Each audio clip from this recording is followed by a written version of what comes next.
Welcome to yet another edition of the Stats and Stacks podcast, where today we're going over UFC Mexico City, Moreno versus Erceg. First things first, make sure you smash that like button. Give a follow over on Twitter, over on Instagram, over on TikTok, wherever there's social media. There's the Stats and Stacks podcast. First things first, quick recap of last week. We started off on fire. We absolutely crushed the prelims, did not get one prelim pick wrong.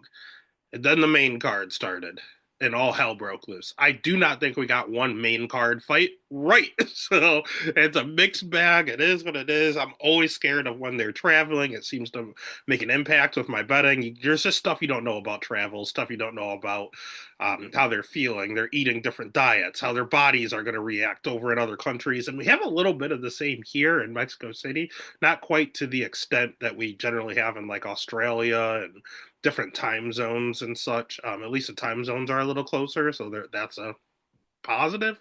But still, a lot of Mexican fighters here, a lot of people that reside in Mexico, so elevation is going to be a factor here.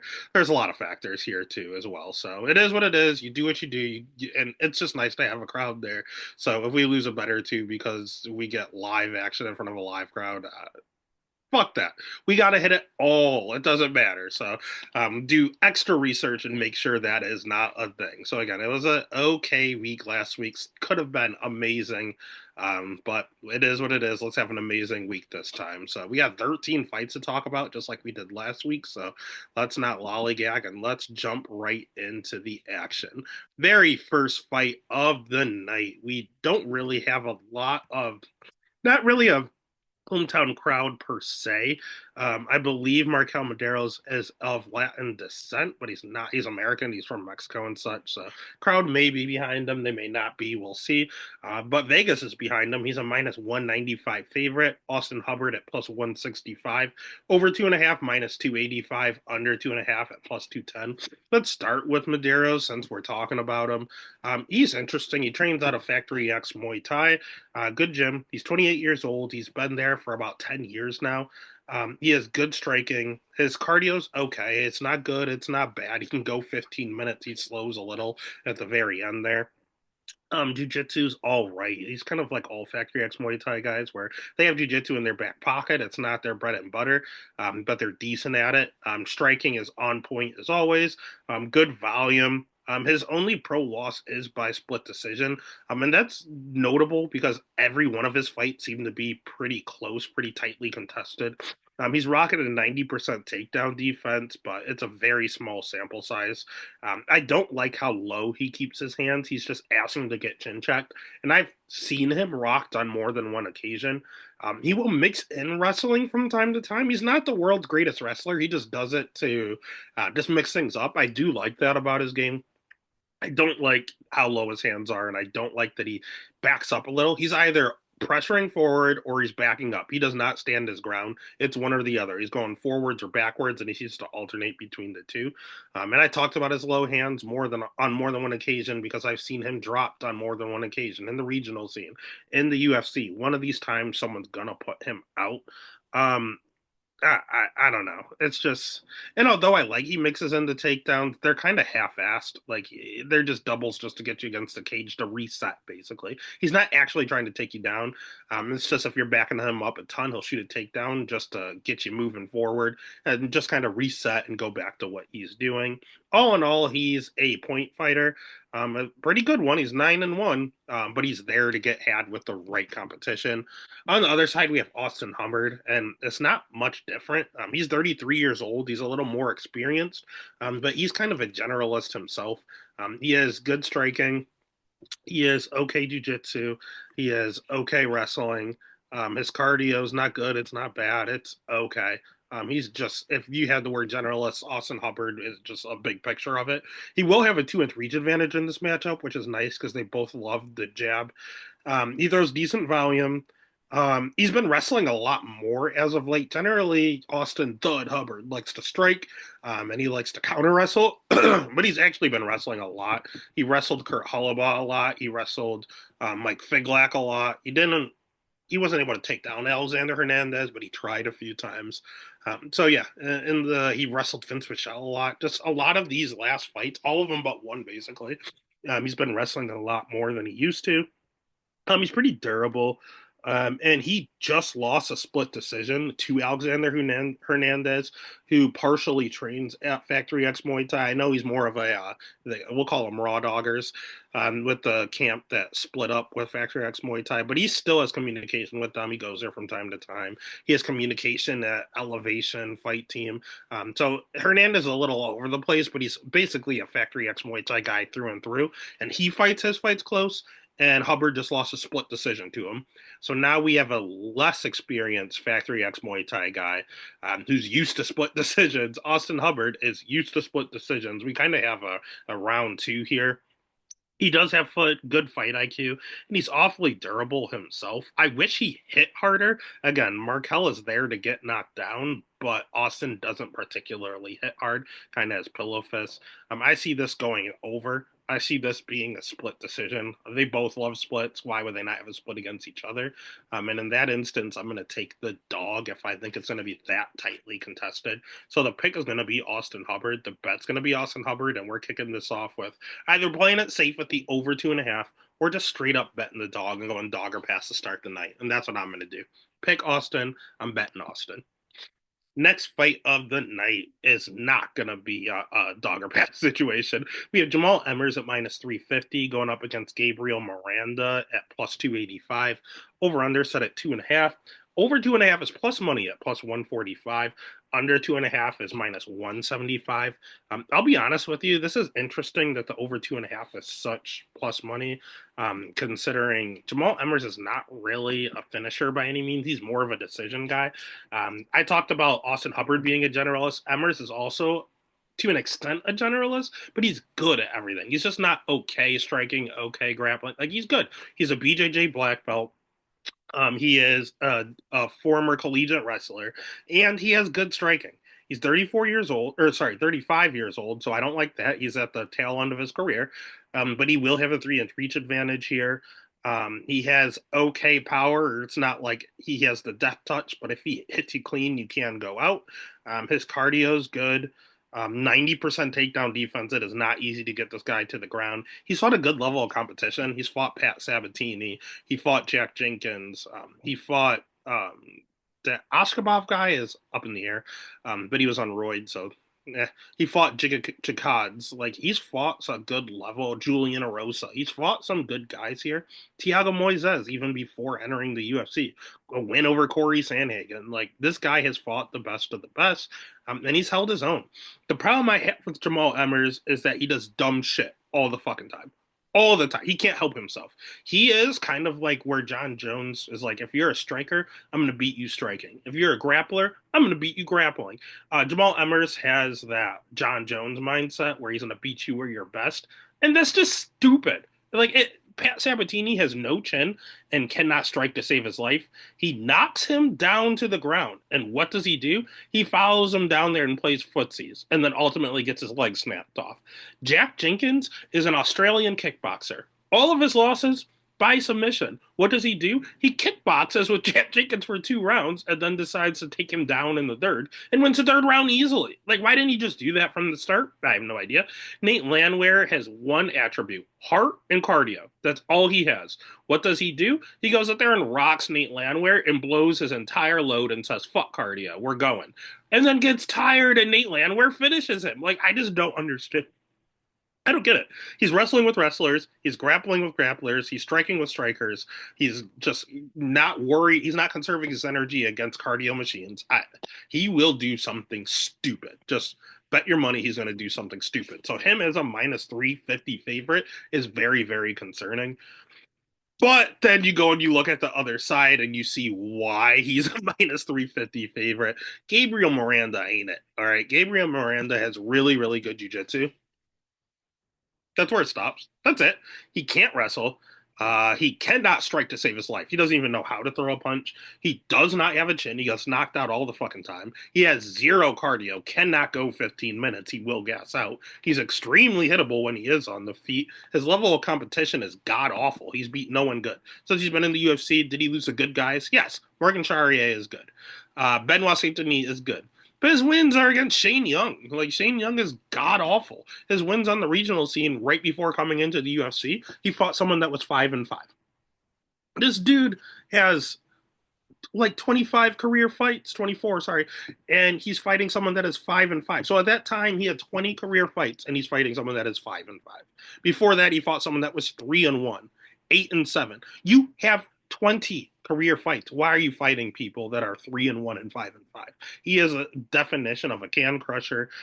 He will pull guard. He knows that he can't wrestle. He knows that he can't strike. So he will he will pull guard if he has to. That does scare me with Jamal, because Jamal will be like, all right, we got a BJJ guy. I'm gonna tap you out. I'll come down here.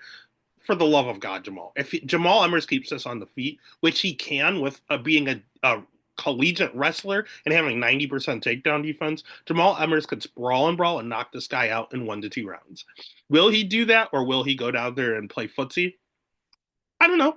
I'm very concerned, but the only good news is that we're in front of a crowd, and if he prefers to the crowd be excited, the crowd comes first to him, and I'm hoping that means a knockout. He could knock this guy out easily. And I think that's what he's going to do. I think we're going to bank on the fact that he wants to sprawl and brawl because there's a crowd there, and he's not going to go play footsie with the third-degree black belt. So the pick is going to be Jamal Emmers. The bet's going to be Jamal Emmers. For the love of God, Jamal, strike with him. Please do not play footsie with a third-degree black belt. Again, it didn't work the first time. Next fight of the night. I think these odds are off, but we have our first Mexican of the night. We have Rafa Garcia at minus 500 going up against Vince from Hell Pichel plus 360, over 2.5 minus 325, under 2.5 at plus 250. Let's start with Rafa Garcia. I like Rafa a lot. I think he's a really good fighter, and I think he's underrated. Do I think this line? Absolutely not. I don't know what's going on here. Minus 500 is a little absurd. He's 30 years old. He will have the crowd behind him. He's of Mexican descent. We're in Mexico City. He has really good wrestling. He is a black belt and has good jiu-jitsu. His striking's okay. It's a little overrated, but it's okay. I don't like how hittable he is on the feet. That's not good. He's down to brawl. That Mexican side kicks in. He has this pride, and he will go out there and he will scrap with you. It's not super technical. He doesn't hit extremely hard, but he hits hard enough to at least hurt you. His striking's okay. It's just not great. His cardio's okay. It's not great. He will definitely slow down in the fight, but in the first 2 rounds, he's usually good to go. The third round, at some point, he will slow down, but he doesn't gas out ever.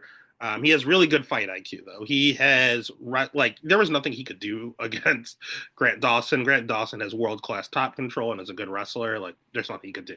Clay Guida's a wrestler that can't strike, so he landed 141 significant strikes on Clay Guida. He beat his ass, and he didn't even try to wrestle. Mahashat is only a striker, can't wrestle, so he took him down multiple times and mauled him on the ground. Jakar Close is a little bit of a generalist, and he tried to mix and match, and he took that fight on short notice, gave a good accountable self on short notice. Jesse Ronson is a striker, so he took him down and subbed him. Nathan Levy is a striker, so he took him down and dominated. Chris Grutzmacher is the one time he blew his load and had absolutely nothing left. He 10-8'd Chris Grutzmacher in the first round and got tired beating his ass, and then Chris came back and won. So that was interesting. And Nazarat was another short notice, and he just did what he had to do. And Nazarat does what Nazarat does and outvolumed him. It is what it is. Nazarat's a good fighter. So no shame in Nazarat, especially on short notice. Chris Gutzmacher was a learning lesson. Jakar Close was short notice. He lost. Grant Dawson, no shame in that. He's a top 10 guy. I wish he had better wins outside of Jesse Ronson and Natan Levy and Clay Guida, Mahashat. But this is an appropriate step up with Vince Pichel. Vince Pichel is good, man. He's going to have a 2-inch reach advantage. He has good striking. He has good jiu-jitsu. He has good cardio. He's fought an okay level of competition. Vince is an all-around vet. But that's the problem. He's a big veteran in the fact that he's 42 years old. I don't like that. He might be taking this on kind of short notice. I know Hoffa was supposed to fight Joaquim Silva originally. So this is a short notice 42-year-old fighter. That's not great. The worst part of his game is his takedown defense. We made fun of Felipe Dos Santos last week, saying Kavanagh is a striker, but if he has to, he'll take him down because he can't wrestle it. Yeah, same with Vince. Vince has a 25% takedown defense. That is atrocious. Might be the worst in the weight class. And he's starting to slow down a little, not cardio wise, but physically. His punches are coming much slower, considering he is 42 years old. Same with Jan last week against Carlos Ulberg. Jan was just slowing down because he's 42 years old. If it was Jan 4 years ago, he would have killed Carlos. This was a close fight. It could have potentially went to Jan, but I do think Vince could keep this fight close. But just like it went to Olberg, I think the younger fighter is going to get it with Garcia, especially with the hometown crowd behind him. So the pick is going to be Garcia. The bet is going to ultimately be Garcia. I just don't like him at minus 500. So what I might do actually, instead of betting Hoffa, I might bet the over 2.5. Vince doesn't hit that hard. Hoffa doesn't hit that hard, and they're both black belts, so hopefully it cancels out. So actually, it's better odds at the over, so that's what I'll take. The pick is going to be Hoffa Garcia. The bet is going to be the over 2.5. It's safer and it's better odds. Next fight of the night is another one where the odds scare me a touch. We have Lupita Godinez at minus 230 going against Julia Pilastri at plus 195. Over under set at 2.5. Over 2.5 minus 650. Good lord. Under 2.5 plus 400. Let's start with Julia Pilastri. I like this girl. No one else thinks she's that good. She seems to be an underdog a lot. I think she's good, man. She's super young. Well, not super young. She was when she was originally in Contender Series. Now she's 27, so she's fully matured. She has a 2-inch reach advantage here. She's very physically strong. Like she is, she muscles you. She fights like a bully, literally. She marches you down, no regard, total disregard for what's coming back at her. But she seemingly is able to take any punishment coming her way. She has good striking, ton of power, good jiu-jitsu. Her jiu-jitsu is okay. Her wrestling's sneaky good. It's not that bad. It's pretty good. It's gonna show that she has a 61% takedown defense, but basically all of that was Jasmine Jasdavicius up a weight class when she was 20. So I'll cut her a little slack there, being a super super young up a weight class against Jasmine, who was a top 10 girl at the weight class above. I'll cut her some slack there. She throws good volume, and she just fought. Or well, her cardio is pretty decent. The things I don't like is that she will play guard. She will fight with her hands down. So she lets you hit her a little bit. And her last fight, she just won against Corey McKenna, and Corey McKenna fights very similarly to Lupi Godinez, and she won a split. It was a close fight. I personally thought she won 29-28, but the fact that it went to a split decision is a little concerning, especially because Loopy is the exact same thing as McKenna, only on steroids. Loopy's good, man. Loopy is 31 years old. She really doesn't have any weaknesses. She has good striking. She has good wrestling. She has okay jujitsu. Her cardio is good. Her volume is good. She has an 81% takedown defense. She too is very, very strong. She's taking this fight on shorter notice. I'm not a fan of that, but most of her fights are short notice, so she's kind of immune to it. She fights out of Lobo's gym, which is the Grasso at Diego Lopez camp. So they all have improved and leveled up together. She's 31, so she's in her prime. She predominantly counter strikes, and that's the only reason I'm going to go with Loopy here. Initially, I thought Pilastri was extremely live. I thought that was a complete dogger pass situation, and then I realized how much Loopy counter strikes and how much Pilastri marches forward and throws with her hands down. That's why I kept mentioning her hands down. Even if Loopy doesn't hurt this girl, it's going to look good optically. And not only does it look good optically, we are in Mexico City and Loopy is the Mexican fighter. So you have a girl that's strong marching forward towards you with her hands down. She swings and then you counter and hit her hard. The crowd is going to react every time Loopy counters, and I think the crowd is going to win Loopy this fight. So the pick is going to be Lupita Godinez. The bet is going to be Loopy because you can't touch that over under at all. But it will be a little bit of a sweat. Be ready for that. I'm not going to say she's going to win a screw job, but it's going to be a sweat. Next fight of the night, we have Malquizal Costa at plus 130 going against Christian Rodriguez at minus 150.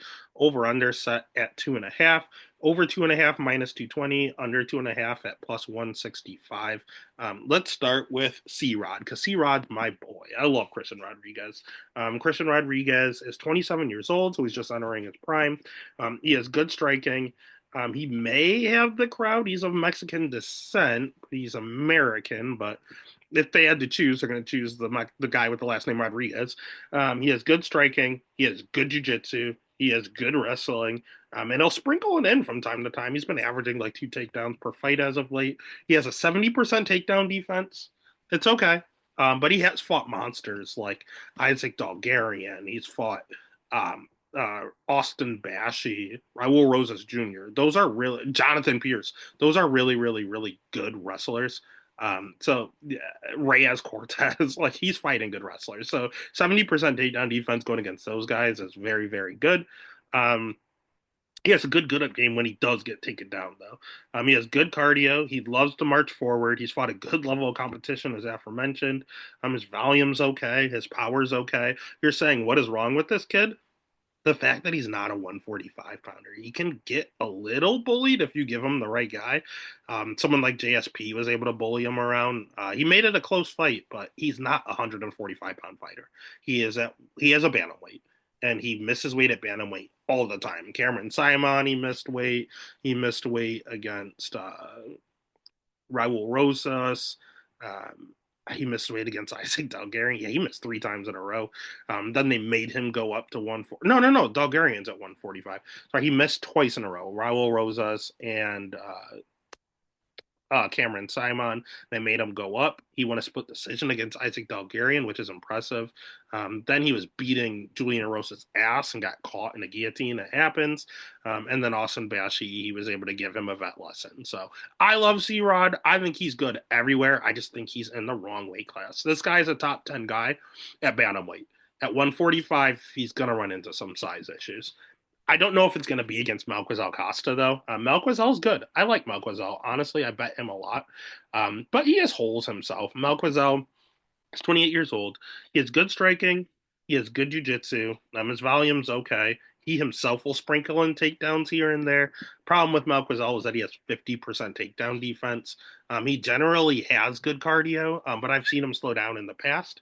C-Rod pushes a pace, and we're at elevation.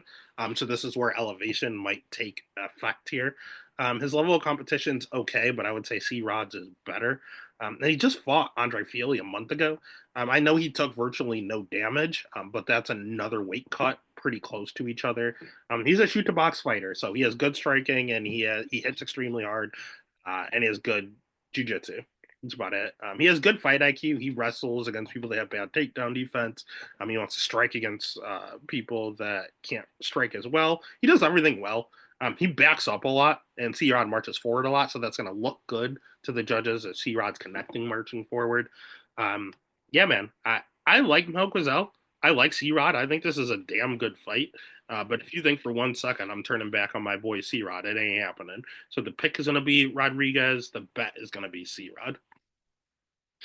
Next fight of the night, we have, I'm sorry for the mispronunciation, we have Atiba Gutierrez at minus 435 going up against, god damn it, Jose Medina at plus 325. Over under set at 1.5. Over 1.5 minus 165. Under 1.5 at plus 125. Let's start with Atiba. Atiba is not good. Atiba is very, very bad. Mainly because he's 22 years old and he acts it. He's very, very green in there. He's going to have a 7-inch reach advantage. He has good striking and a ton of power. This dude is an absolute brick shit house.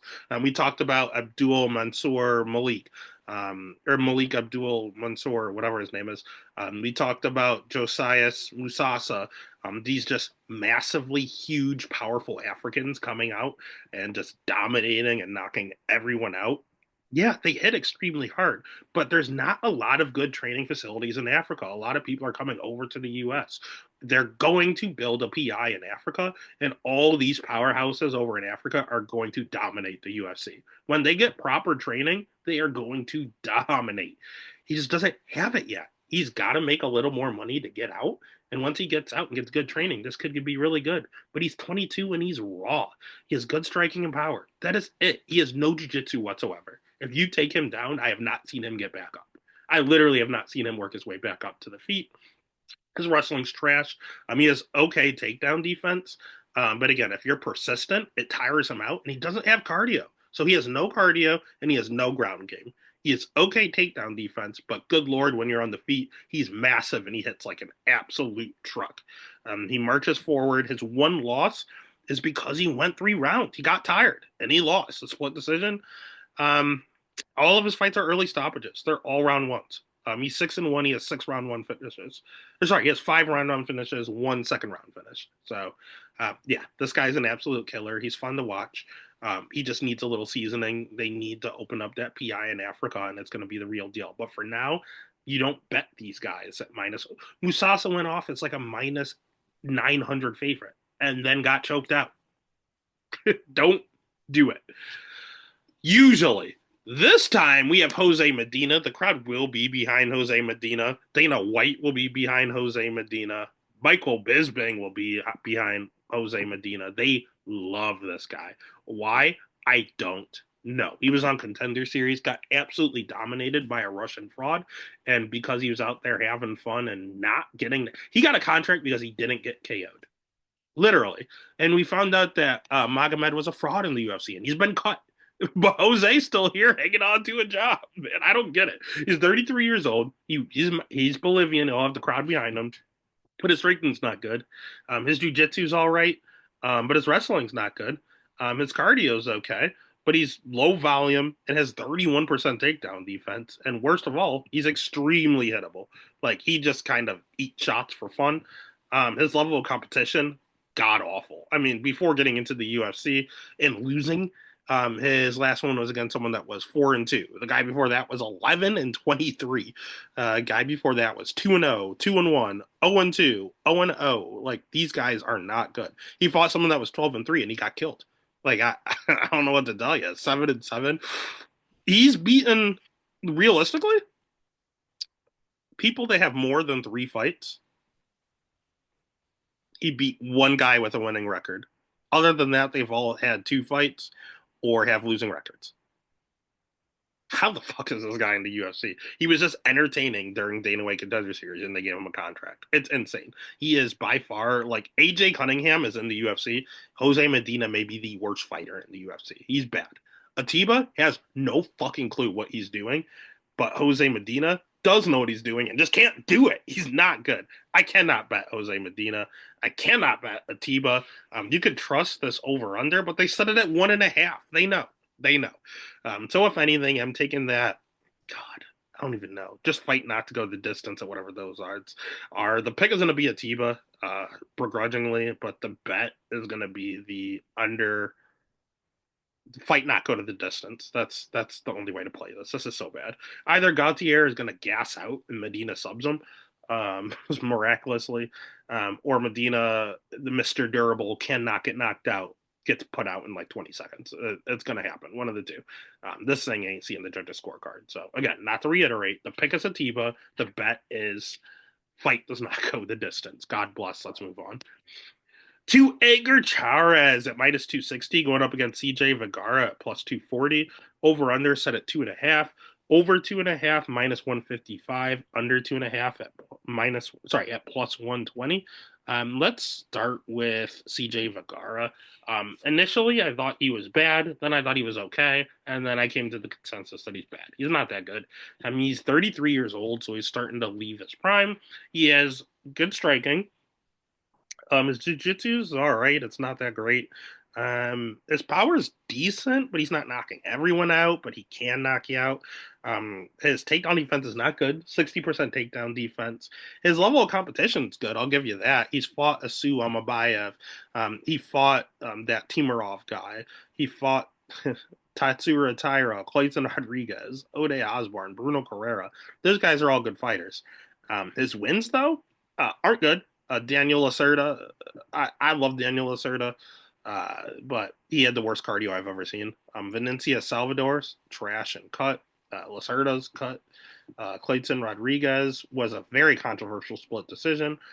Even so, he's cut. So he's literally not beaten anyone that is still in the UFC. So, yeah, his wins are a little questionable, leave a little to be desired. I just, he marches forward. He has decent cardio, but he just tries to outpace you. That's all he can really do. He's been a little chinny as of late. We've seen him rocked against multiple people. Vinicius Salvador rocked him.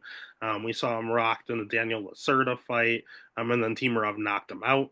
So he's getting a little chinny with age, and he starts extremely slow. That's very concerning because Edgar Charas starts extremely fast. He's 29 years old. Will definitely have the crowd behind him. Probably coming out with his spikes and stuff. He's a different man in Mexico City. He has a 4-inch reach advantage. He has really good jujitsu. Very, very good jujitsu. Can he wrestle? Fuck no. Can't wrestle at all. Can he strike? It's okay. It's okay. CJ's probably the better striker, but Ager's more durable and hits harder. Ager hits pretty goddamn hard. He rocked Tatsuro Taira, he rocked Joshua Van, and those are good fighters. Okay, he's not beating Vinicius Salvador. He's not beating Van, or he's not beating Van. He's not beating Taira, but he gave them both scares. Clayton Carpenter, Jesus Aguilar, all these guys are in the UFC that he lost to. All in all, he's dangerous on the feet, but he's damn good on the ground. He just can't wrestle to decide where this is going. And his wrestling's actually so bad he has a 33% takedown defense. It is not good at all. Watch weigh-ins because he also misses weight all the time. And he's very hittable when he is on the feet. So you remember his moments because he always cracks someone. But most of the time he is getting out volumed on the feet. However, CJ is a slow starter. Egger's a fast starter, and we are in Mexico City. If Egger can have cardio for 2 rounds and survive the third, he could definitely win this fight. If this thing sniffs the ground, he kills CJ on the ground. He will sub CJ on the ground. If this thing stays standing, they could knock each other out potentially, but Egger seems pretty durable. I don't think he's ever been knocked out. And CJ just came off of a knockout his last fight and got dropped the 2 fights prior to that. So the pick is going to be Egger. The bet, you know what I'll probably do? I'll probably bet fight doesn't go the distance. But if that gets super, super chalky, it shouldn't be because the under is plus 120 is plus money. Under's plus money, huh? You know what? Fuck it. I'll go ahead and I'll pick Edgar Charas. I'll bet the under 2.5 because it's plus money. But I'm gonna keep an eye on the fight. If CJ survives round one, I might live bet him because CJ keeps winning these real sketchy late decisions and keeps winning these really close rounds. And CJ fought Vinicius Salvador, who's a tall, lanky striker, just like Edgar Charas, and was able to squeak out 2 rounds. So I might live bet CJ if those odds are nice enough. He's already plus 240. If he's a slow starter and Egger doesn't put him away round one, he's still surviving round two. I'll probably throw some live bet money on CJ. But again, for now, I'm going to pick Egger and bet the under 2.5.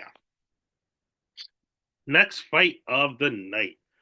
I talk about people I can't stand. This guy's top 3. I cannot stand this guy. I don't know why he's on the main card. He's absolute trash. Ronaldo Rodriguez, minus 160. Kevin Borjas, plus 135. Over 2.5, minus 200. Under 2.5 at plus 160. But let's talk about Lazy Boy. Lazy Boy is one of the worst fighters that's 17-2 in MMA history. He's 25 years old. He will definitely have the crowd behind him. He's cocky as all hell. I can't stand how cocky this guy is. That's what rubs me the wrong way. He's cocky and he's not good. His striking's okay, and he has okay power, but I've seen him chin checked on more than one occasion, and he has virtually no volume. He has 64% takedown defense. That's not a good number. His jiu-jitsu's all right, but it's nothing to write home about. I couldn't tell you what he's good at. He has good cardio. But he's extremely hittable. He keeps almost losing and then coming back and winning. That's what pisses me off. Ode Osborne basically knocked him out, went for a triangle. Somehow he survived both the overhand right and the triangle. I have no idea how. And then he ultimately won the fight. Dennis Bondar took him down a million times and was winning the fight. Then he gassed himself out And then he ultimately submitted Dennis Bonder. It's like his two UFC fights, he was losing both of them significantly. And then went ahead and got the thing done. He can't keep getting away with it against gas bags. Ode, no cardio. Dennis Bondar, no cardio. He keeps losing the early rounds. His opponent gets tired, and then he gets the win. That's what keeps happening. And you never bet a man that lost to Jerome Rivera. Jerome Rivera is the worst flyweight to ever walk the face of the earth, and this guy lost to him in Contender Series. That's just unacceptable. He sucks. He's not good. Um, he's not good. He lost to Jerome Rivera. I will never bet this guy, especially at minus money. On the other side, Borjas isn't the greatest. He's 27 years old. He has a 3-inch reach advantage. He has good striking. Unlike his opponent, he does throw decent volume. He's a little hittable, especially for being so tall and lanky. He gets hit way too much. He's rocking a 61% takedown defense. His wrestling ain't it. His jiu-jitsu ain't it. But he's fought a good level of competition in the UFC. Like the guy's 0-2, but cut him some slack. He fought Alexandre Costa and he fought Joshua Van. Both those guys are top 15. He's very and Joshua Van's top 10, top 5. So no shame there. But you know what he did do? He did rock Joshua Van. You know what else he did? He rocked Alessandro Costa. He didn't just go out there and get killed by these guys. He went out there and gave a good account of himself. And a losing end. He ultimately got the L, but he looked good out there as he was taking the L. So I don't know, man. Lazy Boy can definitely win this fight by taking him down and grounding Kevin Borjas, but on the feet, he's very dangerous. Kevin Borjas is tall and skinny, but he cracks. And I've seen Lazy Boy hurt on more than one occasion. Borjas can outvolume him if he wanted to. If this is a striking affair where in Mexico City, Lazy Boy wants to put on a show for all of his Mexican fans and stand up with Kevin Borjas, he's going to lose, most likely. However, I have seen Kevin Borjas also fade before, and we are at elevation. That scares me. I understand why Lazy Boy is the favorite, but fuck that. I'm not picking him. I'm not betting him. It's a dog or pass situation. I think it's going to be a striking affair. Borjas is the much better striker. I just hope that he can survive 15 minutes and not gas out like Bondar and like Ode Osborne. He keeps fighting people with bad cardio. Now he gets Kevin, who's a better striker than them, but also doesn't have cardio. So we'll see how it goes. Maybe he gets a knockout and it doesn't matter. Bet is Borjas, pick is Borjas.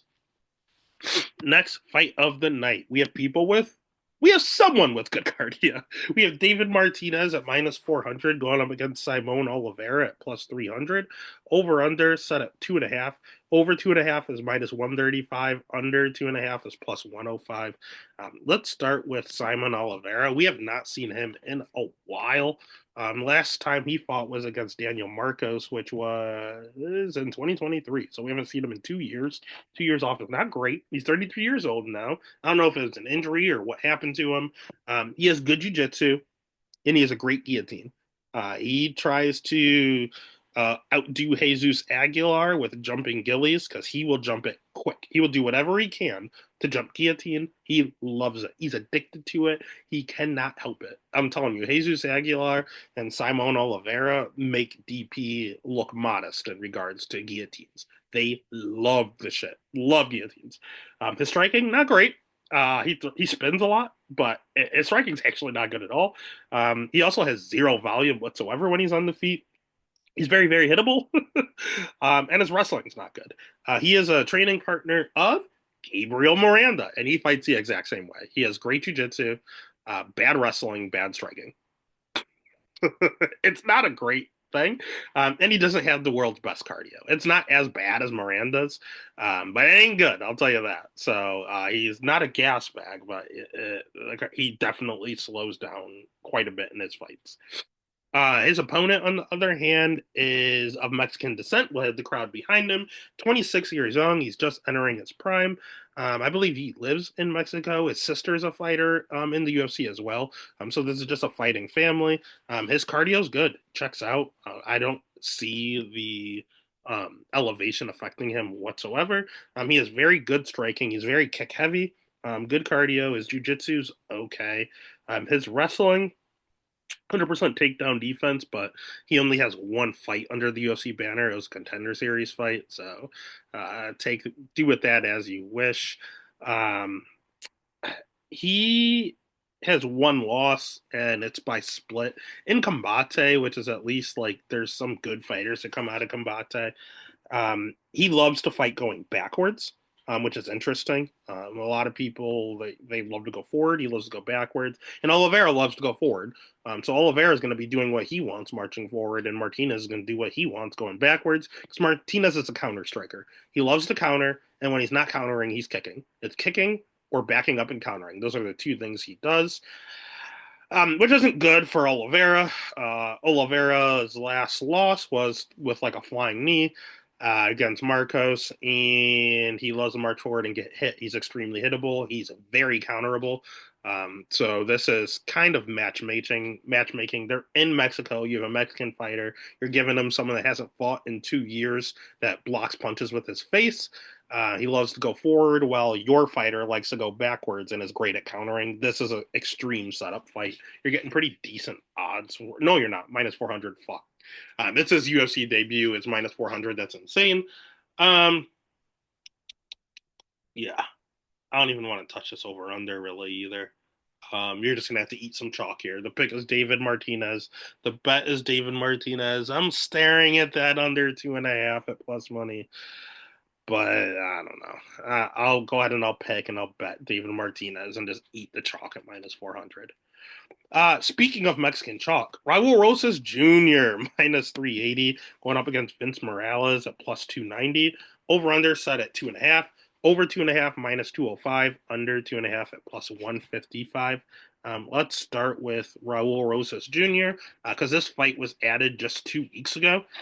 He is 20 years old now. He will definitely have the crowd behind him. One of the biggest crowd reactions for sure. Between him, Lupi, and Moreno will probably, and Aker Charas will probably have the four biggest. I guess Lazy Boy too. Yeah, the Mexican crowd's lit. He has good wrestling. He has really good jujitsu. That's it. He's a good grappler. He's a world class grappler. He can't strike, and his cardio's ass, and that scares me. Because they're at elevation. He was originally going to fight Ricky Tercios in elevation, and I was scared and almost bet Ricky Tercios. Then they ultimately fought in Kentucky, and I watched them live. And he got it put in some pretty tricky situations, and he did on the Contender Series against Mondo too. So he is not actually against C-Rod too. So this guy's really, really good on the ground, but he was in some pretty scary positions on the ground against Mondo. Jay Perrin, he ran through. Christian Rodriguez, he was in scary positions. Terrence Mitchell, he ran through. Ricky Tercios, he was in scary positions. Arichi Lang, he was ran through. He just ran through. And now, as we're alternating, it sounds like Vince is going to put him in some pretty sticky situations in regards to submissions. And you know what? We just watched Vince Morales a month ago fight Elijah Smith and get Elijah Smith in some very tricky situations on the ground. Vince Morales' grappling is legit. He has okay striking. It's definitely better than Raul's. He's 34 years old. He'll have a 3-inch reach advantage. Does not have the best takedown defense, but his wrestling's okay. It's not bad. His cardio, unlike Raul, is good. Fight being added 2 weeks ago for a veteran isn't the same thing as a 20-year-old kid with bad cardio. That does scare me. Um, I don't know, man. Vince Morales seems like a bad matchup for Raul Rosas Jr., to be honest with you. Why he can't do what C-Rod did and just weather the storm. He's going to be tough to just go out there and choke out. It's not going to be easy. His takedown defense, it's not good, it's not bad, but he's going to make Raul work for it. And that's what Christian did. And Raul eventually got tired working for it. And Vince snatches on those chokes, Darce chokes, Peruvian neckties, guillotines, anything around your neck. He's good at. He's very good at. And Raul Rosas shoots doubles. He's just asking to get choked. I think this is scary. This is going to sound nuts. I think it's dog or pass. I'll go ahead and I'll pick Raul Rosas because that's who the UFC wants to win, but I ain't touching him at minus 380. If anything, and I think I will have money on Vince. And let me take a little peek at that Vince by sub. I'm interested. I'm very interested. Pick is Raul. The bet, I'm betting Vince Morales, and I might take a look at that sub. Next fight of the night, we have Kelvin Gastelum at plus 265 going up against B. Joe Pyfer at minus 330. Over under set at 2.5. Over 2.5. Under 2.5 at a straight pick 'em at minus 110. Let's start with Kelvin Gastelum. He may have the crowd behind him. He is of Mexican descent. He's American, but he's the one with Spanish blood coursing through his veins, so the crowd should be behind him. He's also the more vet of the two, so the crowd usually generates towards that, the bigger namesake. He has good striking. He has good wrestling offensively.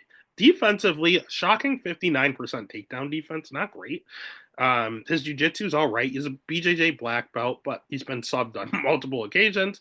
He does have good cardio. He has a good chin, but he's been chin checked quite a bit as of late. Jared Cannonier chin checked him. Um, Daniel Rodriguez had him in some scary situations. Not Chris Curtis. Robert Whitaker chin checked him. Yeah, you can hurt this guy. It is not that obviously that war with Izzy years ago. It's not that he is impenetrable. He's unhurtable. You can hurt him. He just hasn't fully gone out yet. Um, he has decent power himself. Don't get me wrong. He's fought a great level of competition. The dude's really, really good. It's just he's fighting up a weight class every single time. He's a 170-pound fighter. We talked about C Rod. This is even worse. This is 15 pounds up. So he's gonna be probably around that weight when he comes in to the octagon. Joe Pyfer will not be. Joe Pyfer's massive. He's 28 years old. He'll have a 3.5 inch reach advantage here, and more importantly, he's going to have a grappling advantage here. Joe Pyfer is a very good jiu-jitsu practitioner. Joe Pyfer has pretty decent wrestling. He has good striking if you wanted to stand with him, and he hits harder than Gaslam. He has a ton of power just because he's bigger. Defensively, 50% takedown defense. That one shocked me. So both these guys are good wrestlers, but can't stuff takedowns, which is interesting. He does slow down in his fight, so he does have to watch his cardio being at elevation. But his main training partner and best friend is Sean Brady. Sean Brady, who looked great last weekend against Leon, fought Kelvin Gastelum in Kelvin's last loss. And what did he do? He outgrappled him. He just took him down and ultimately submitted him in round 3, but he just smothered him. Joe Pyfer is Sean Brady's main training partner. Kind of fights the same way, only he's bigger and he hits harder. So Sean Brady took him down and smothered him. Brady's definitely better on the ground, but I'd say Pyfer is better than Gastelum on the ground. So odds are he's going to have the same game plan as Brady. It worked for him. Why would it not work for Pyfer? Take Gastelum down with his 59% takedown defense and smother him. Probably what he's going to try to do. And worst case scenario, if he's forced to stand, he hits damn hard. He can knock out anyone in the weight class. That is why Pyfer is the favorite here. Is Gaslam live? Yes. Will Gaslam have the crowd if it goes to decision? Yes. Is the number on Gaslam juicy? Yes. Did I stare at it hard? Absolutely. Will I bet it? No. Pick is Joe Pyfer, minus 330. Not great odds, but you can parlay it up, and I'll probably have a bet on Joe Pyfer. So picking Joe, betting Joe. Next fight of the night is our co-main event of the evening. Although Calvin and Joe are better for rankings, this co-main event is mainly because of violence. They do not expect this thing to go long. We have Manuel Torres at minus 120 going up against Drew Dober at plus 100. Over under set at 1.5. Over 1.5 plus 155. Under 1.5 is minus 205. Why is that? Mainly because of Manuel Torres. Manuel Torres is the Mexican fighter in this matchup. He's 30 years old, have the crowd behind him. He'll have a 3-inch reach advantage, and look at the dude. He is jacked. Hits extremely hard, has good striking, has good jiu-jitsu, a lot of submission wins on his record as well. His wrestling's okay. It's not good. It's not bad. It's serviceable. And the man starts fast. He goes out there to take your head out. He has 18 career wins. I'm so sorry. He has 18 career fights. 17 of his 18 have finished in round 1. Whether he's winning or losing, 17 of the 18 fights he's had have ended in round 1. Why is that? Mainly because of the way he fights and his cardio's ass. He has no cardio whatsoever. If there's one man on this entire card that elevation is going to impact the most, it's Manuel Torres. Luckily for him, it doesn't matter because his fights don't make it past 5 minutes. Part of that is this level of competition. Not the greatest. You got to step up against Ignacio, and he got knocked out in round one. Chris Duncan's okay. Carlos Mota's okay. Frank Camacho was not. The guy on Contender Series was not. And all the guys on the regional scene were not. They're not good. They're not good at all. But he's gonna be dangerous regardless of who he's fighting, and he's a little bit of a glass cannon, so he can be put out and countered, depending on who he's fighting as well. That's something Drew Dober can definitely do. Drew Dober is 36 years old. I don't like that, but Drew Dober has good striking. He has decent power. It's not Manuel Torres power, but he hits damn hard.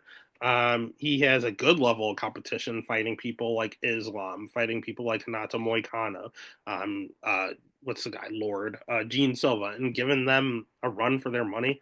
56% takedown defense isn't good at all. His jiu-jitsu, he's worked on so hard, but it's kind of like a male Meatball Molly. Meatball Molly has worked on their ground game, and it's gotten much better, but it's still not to the level of these other fighters. If this hits the ground, he should be a little concerned about Manuel Torres. His cardio's okay. He'll slow down a little bit in round three, but he can go a hard two and an okay 3 rounds. He is known as having just cast iron chin and durability, but it's been fading. He's 36 years old. Although he throws good volume, now when he gets hit, he's there to get had. He got finished in his last fight. It was not by knockout, it was by cut, but he was hurt multiple times. Hanato Moicano, just it wasn't him getting hurt, but where did he get hurt? Matt Frivola knocked him out. That's not the greatest look.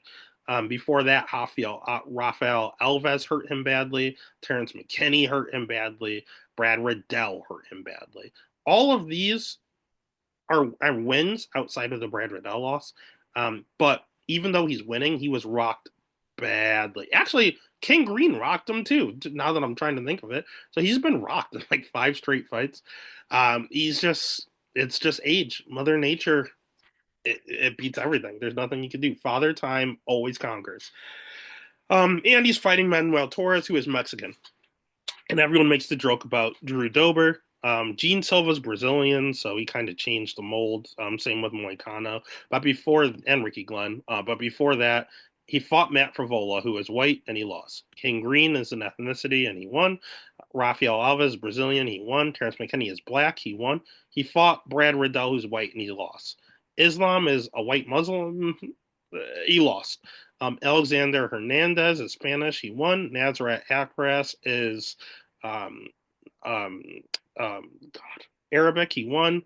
Polo Reyes is Spanish, he won. Like he only beats ethnicities and he loses to like to all the white guys. That's what he does.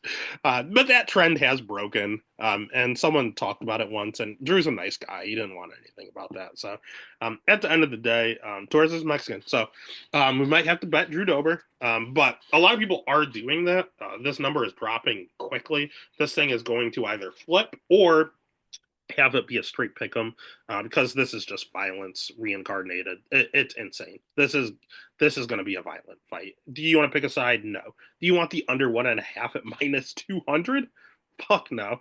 So you're better off just going dog or pass in this situation. So the pick is going to be Torres just because he has more ways to win.